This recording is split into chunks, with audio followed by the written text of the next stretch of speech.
Assalamualaikum warahmatullahi wabarakatuh. Perkenalkan, nama saya Diana Dinije, NIM 2022-10105.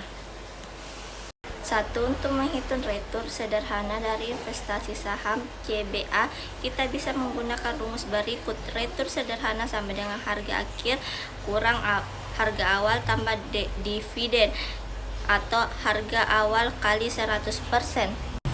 Dalam kasus ini, harga awal sama dengan $56 per saham, harga akhir sama dengan 84 per saham, dividen sama dengan $265. Retur sederhana sama dengan $82 kurang $56 tambah $265 atau $56 kali 100%. Retur sederhana sama dengan 82,14%. 2. Untuk menghitung retur tahunan yang diharapkan dari obligasi, kita bisa menggunakan rumus berikut. Retur tahunan sama dengan bunga tahunan atau nilai nominal kali 100%. Dalam kasus ini, nilai nominal sama dengan $3.000, tingkat bunga tahunan 9%, retur tahunan sama dengan 9% per $3.000 kali 100%.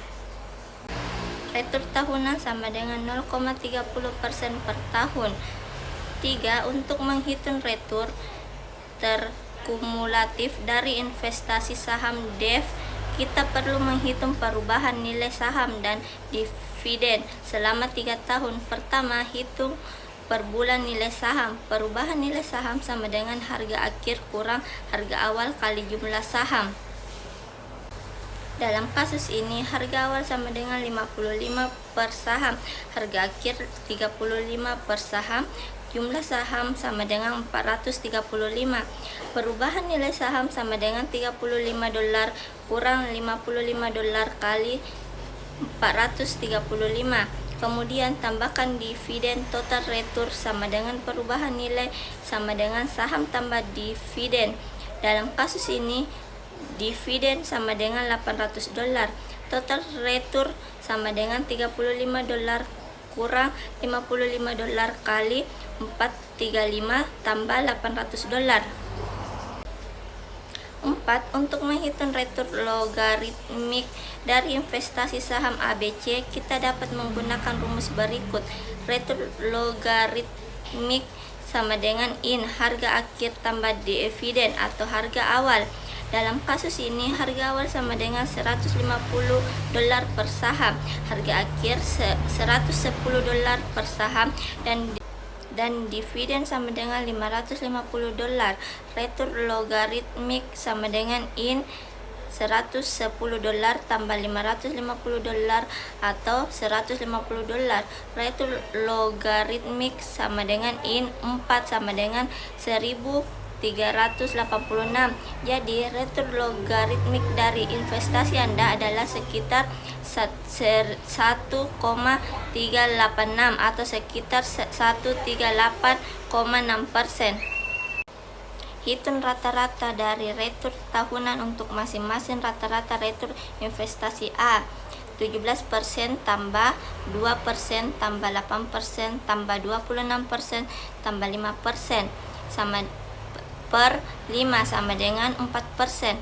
Rata-rata retur investasi B 11% dan 3%, 8%, 4% dan 2%.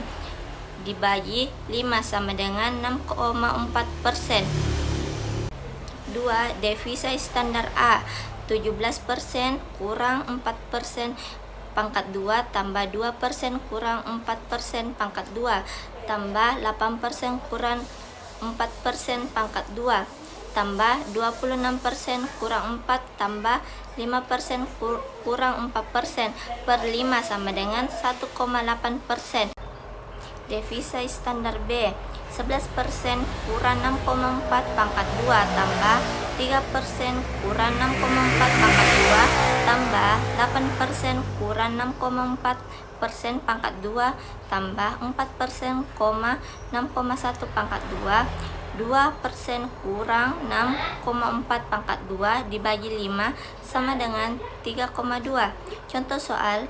Jadi devisa standar untuk investasi A adalah sekitar 1,8%, sedangkan standar untuk investasi B adalah 3,2%. Investasi A memiliki devisa standar yang lebih rendah, yang mengidentifikasikan bahwa ia memiliki tingkat risiko yang lebih kecil dibandingkan dengan investasi B dalam periode waktu yang diberikan. Itulah yang dapat saya sampaikan, kurang dan lebihnya mohon dimaafkan. Wassalamualaikum warahmatullahi wabarakatuh.